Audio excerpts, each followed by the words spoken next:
Hi, my name is Teresa Jurgens. I am the author of the Innovation Process book, and we are continuing in the author reading of this book in this YouTube series.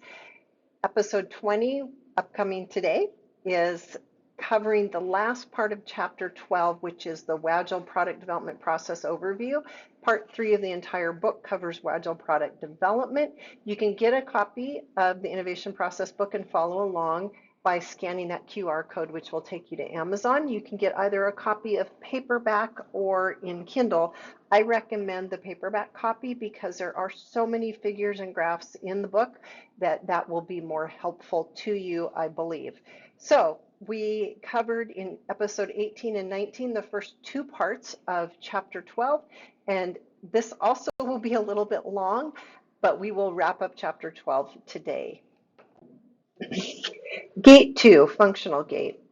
While passing Gate 1 in WAGILE assumes that the new product opportunity will have interested customers and offers net profit for the company, a business case is not developed until Stage 2. The functional gate is an early checkpoint that the new product concept is attractive from a financial perspective. Product concepts are refined in Stage 2 enough to evaluate profit potential, which depends on framing an appropriate pricing strategy. Profit potential. Every new product must demonstrate value to the customer and to the firm. During design and development, the business case in WAGILE product development is typically represented by the business model canvas. We covered this in figure 4-2. While the fidelity of a profit estimate will improve throughout the life of a project, the business model canvas is a useful tool to pull together elements of both sides of the balance sheet early in the project: customer profile, segments, and relationships on the revenue side, alongside organizational structure, resources, and investment on the cost side. Other common metrics used for new product valuation and profit potential include the following: net present value, NPV, a common business metric that normalizes future returns to a standard, allowing comparisons of projects with differing life cycles, sales patterns, and market segments. NPV is sensitive to the assumed interest or inflation rate and can skew results to shorter term projects. ROI, return on investment. Similar to NPV, return on investment looks at the time value of money for the project, comparing expected returns with the net cost of development. As with many financial analysis tools, ROI is sensitive to the assumed interest rate as well as the expected sales volumes and prices. IRR, internal rate of return. Rather than using a predetermined interest rate in the ROI calculation, the interest rate is backed out when the net return is set to 0. Some companies use IRR as a proxy for gross margin and set a minimum hurdle rate before considering a new product project as economically viable. Economic value added, EVA. Also known as economic profit, EVA accounts for lost opportunity costs to determine the value of a project. EVA results in comparison among existing new product development projects and alternatives, such as other projects, the status quo, or no investment. Payoff period. Focusing on cash flow, the payoff period uses nominal dollars to determine the point in time when sales of the new product will exactly balance the cost of developing it. Pricing strategies. Of course, profitability of a new product is largely determined by the sales volume and sales price. Companies will initially pursue a pricing strategy based on the product type, market segment, and customer base. Over time, the pricing strategy for a specific product may change as the product matures in its life cycle. Some pricing strategies are shown here in figure 12-8. A pricing strategy is important early in the WAGILE process, not only to determine profitability, but also to understand the range of product prices that will allow the product to remain financially viable. Pricing goes hand in hand with competitive analysis, especially if the market is crowded with products that have similar functionality. Pricing is finalized in Stage 3 of the WAGILE process, but an initial strategy for setting the price of the product should be completed prior to moving into technical development. The two most frequent new product pricing strategies are the price skimming model and penetration pricing. Next generation products may be priced according to any of the categories, but are commonly introduced with economy or premium pricing, depending on the market history of the product family and brand. Price skimming. As shown in Figure 12-8, price skimming can be deployed when the product is perceived as low quality, such as a minimal viable product or MVP, but the selling price is set high. Companies use this pricing strategy when they have a substantial competitive advantage, such as early in the product lifecycle. However, this advantage cannot be sustained over the long term because the high price and high margins attract new competitors to the market.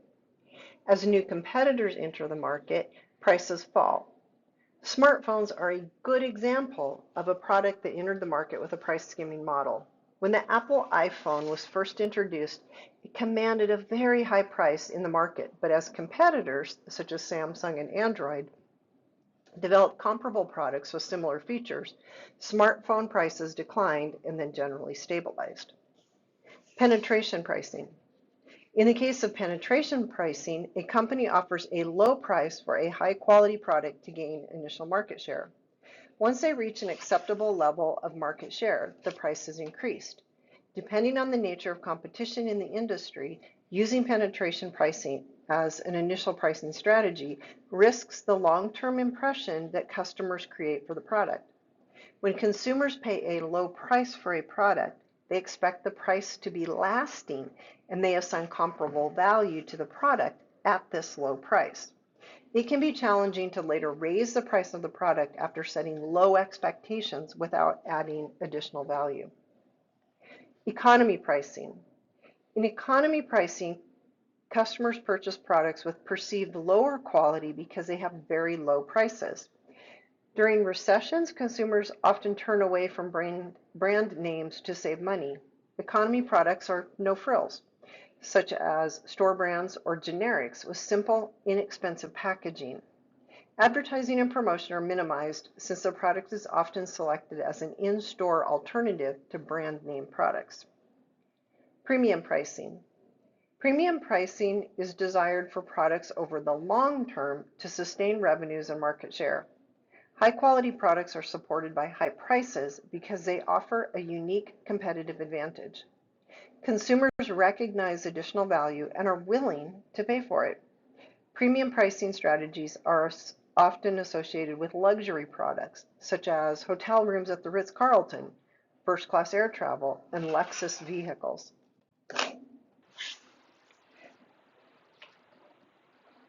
Gate 3, Technology Gate. In his seminal work, Bob Cooper identified a midpoint evaluation as the money gate.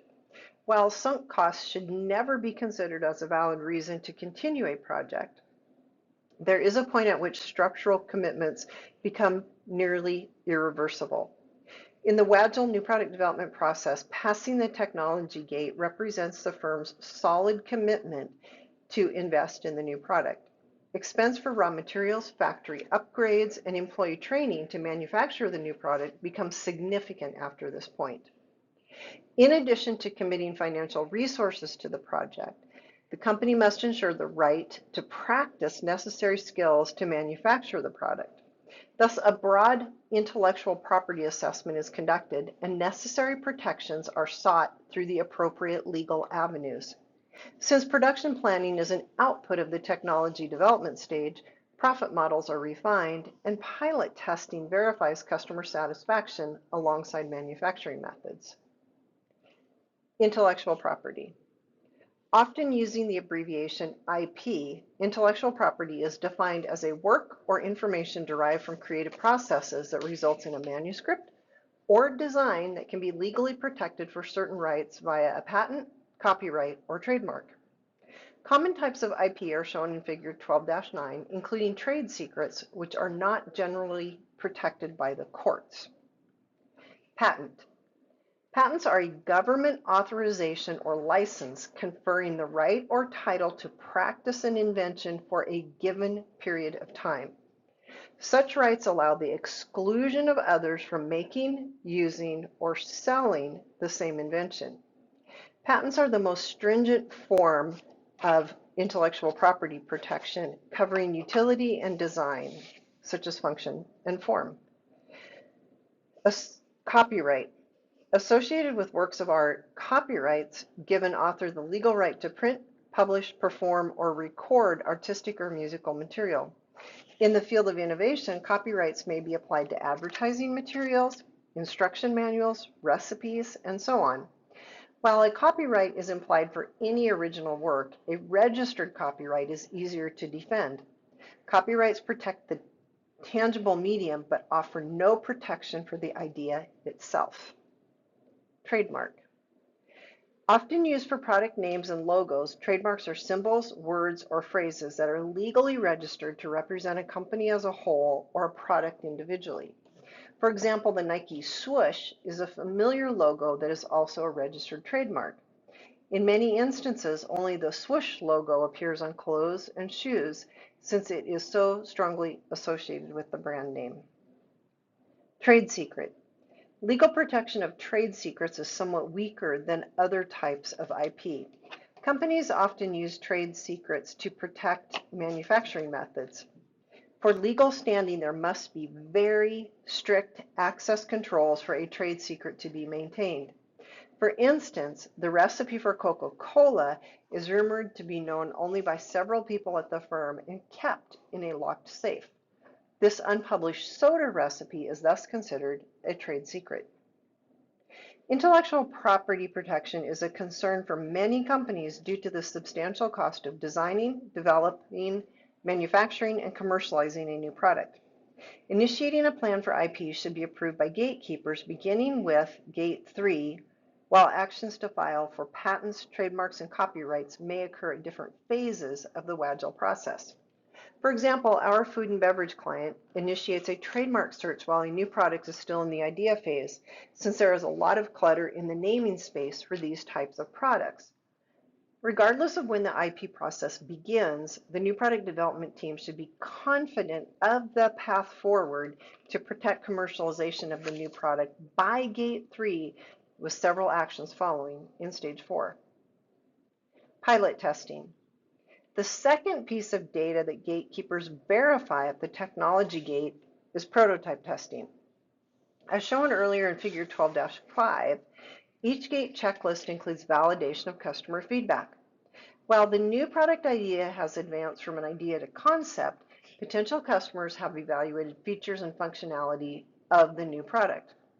Gate 3 in WAGILE product development is a turning point in which the new product will be scaled and produced in mass quantities. Ensuring that prototype testing by real consumers has been satisfactorily conducted is a key outcome of the technology gate. In addition, production methods are determined and tested in pilot tests during technical development. Pilot tests go beyond making prototypes of specific product features and require that whole products with normal manufacturing conditions are in place. Because small-scale production of a few dozen products or components is handled under laboratory conditions by specialty trained personnel and designers, contamination and errors are not necessarily revealed. Pilot testing at a large scale often demonstrates quality or efficiency issues in the manufacturing process that must be addressed as part of the next phase in the new product development process. Now that we differentiate between prototype testing and pilot testing, in the human-centered design thinking cycle, Figure 12-1, creating and evaluating prototypes is crucial to determining solutions. Prototypes are preliminary physical models of a portion of or the entire new product. They may be functional or non-working models of the final design, or using alternate materials such as wood carvings to simply illustrate the form of the new product. Prototypes are extremely valuable to learn how customers will interact with the product and to determine design flaws early in the new product development process. Pilot testing, on the other hand, involves a validation of processes and manufacturing methods. In the petrochemical industry, for example, lab-scale tests of new products may utilize a 1 or 5 gallon reactor fed with laboratory-grade raw materials. At the pilot scale, a new product might be produced in a 1,000 gallon reactor using real feeds from a production unit. Production issues like high levels of byproducts and plugging are sometimes only revealed with large-scale pilot tests. To commercialize the new product, these production issues must be identified and a fix must be engineered. Most pilot testing cannot be completed until the new product has advanced to the technical development stage due to the number of unknowns involved in design. With both prototype and pilot testing, revisions are made to the new product design and manufacturing process.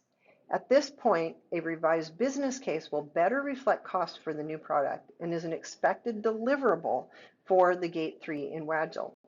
Preliminary design specifications are then created for product marketing materials and for scaling up the production facility.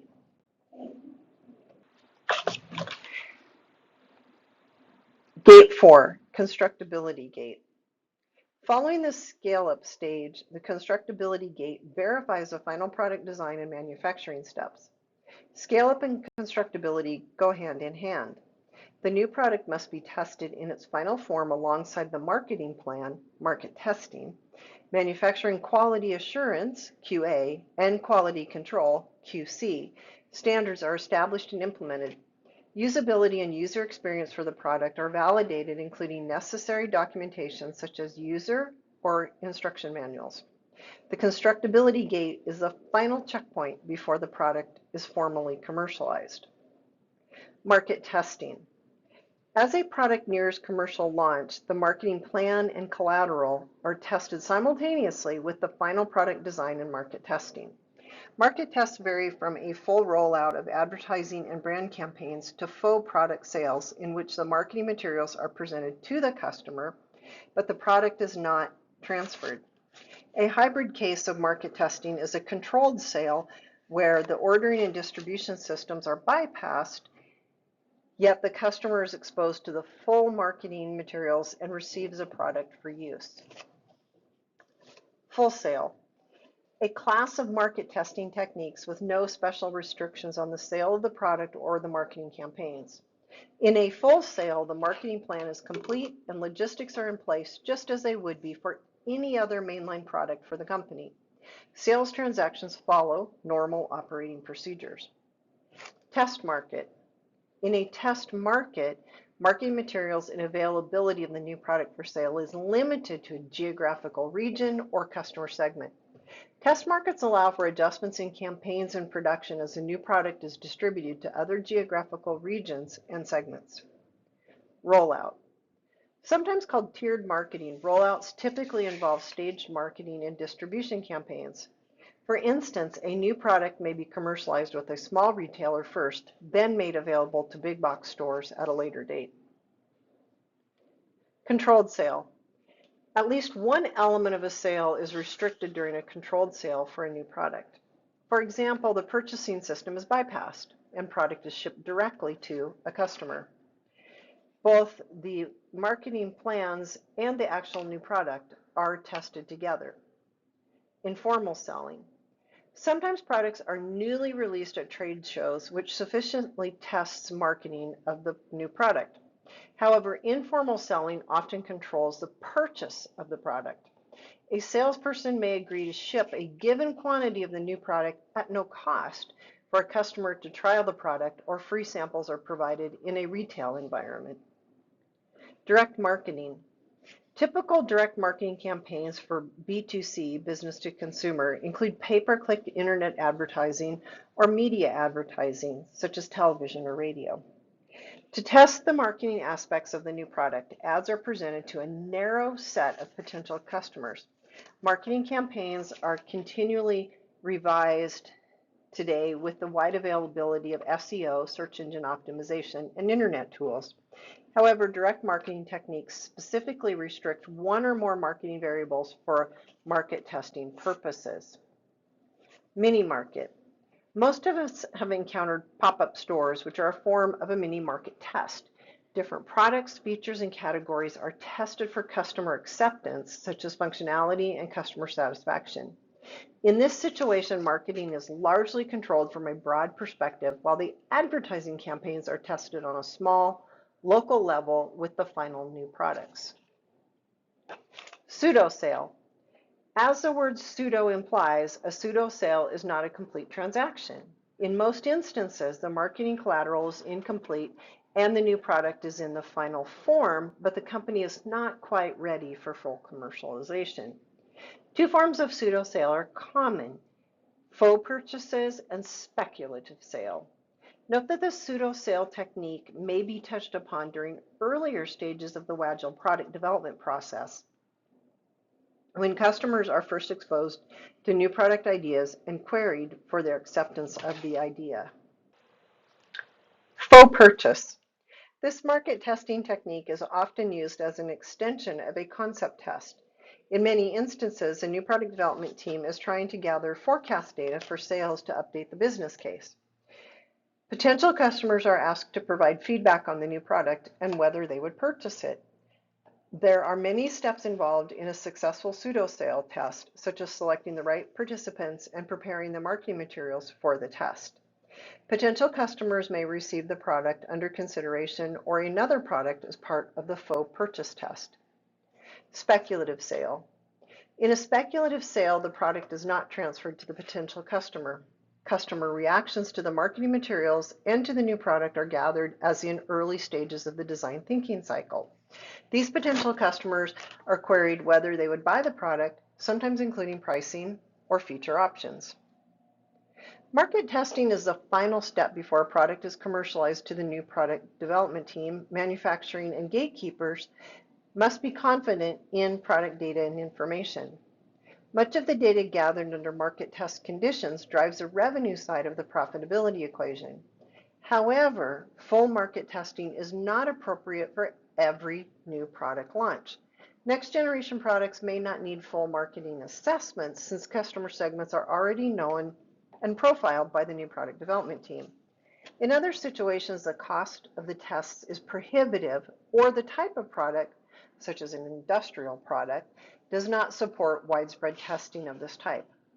Following the WAGILE philosophy, as shown in Figure 12-2, new product development teams have both the responsibility and autonomy to determine the necessary and extent of market testing.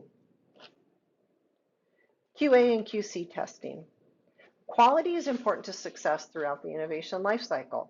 The end product must serve customers with the expected degree of value and reliability. Quality standards for products are frequently governed by industry or government standards and regulations. Companies also make a quality promise to customers based on existing products, reputation, pricing strategies, brand name, and so on. Quality assurance, QA, establishes which processes and standards are used during production. Simply put, quality assurance is doing what you say you will do. WAGILE product development builds in QA through the inputs, checkpoints, and outputs of the activities within the stages. In preparation for full-scale production of the new product, quality assurance plans how the quality of production will be maintained, including required documentation, types of evaluations, and relevant policies or procedures. For instance, many companies provide products from different factories and will ensure consistent production by conducting a round-robin test as part of the QA process.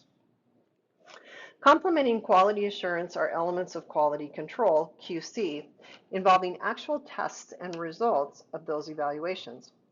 Quality control includes measurements and test data that determine whether the product meets the established quality standards. Processed materials are tested as well as final products. Thus, quality control is the system that measures production output and rejects components that do not meet the predetermined requirements. In designing QA and QC for a new product, the WAGILE team minimizes expensive destructive testing, yet still ensures that adequate quality management plans are in place to avoid any safety, regulatory, warranty, or recall issues. 7 quality control tools that are common in manufacturing include the following. Not all of these tools are appropriate in all situations, nor should all of the tools be deployed at the same time. The QA plan often dictates which QC tools are best for a given process. 1. Check sheet. Also known as checklists, check sheets are used to compile basic data. The form is structured, easy to use, and applicable to a variety of situations. 2. Cause and effect diagram. Also known as a fishbone diagram or Ishikawa diagram, this tool is a visual chart.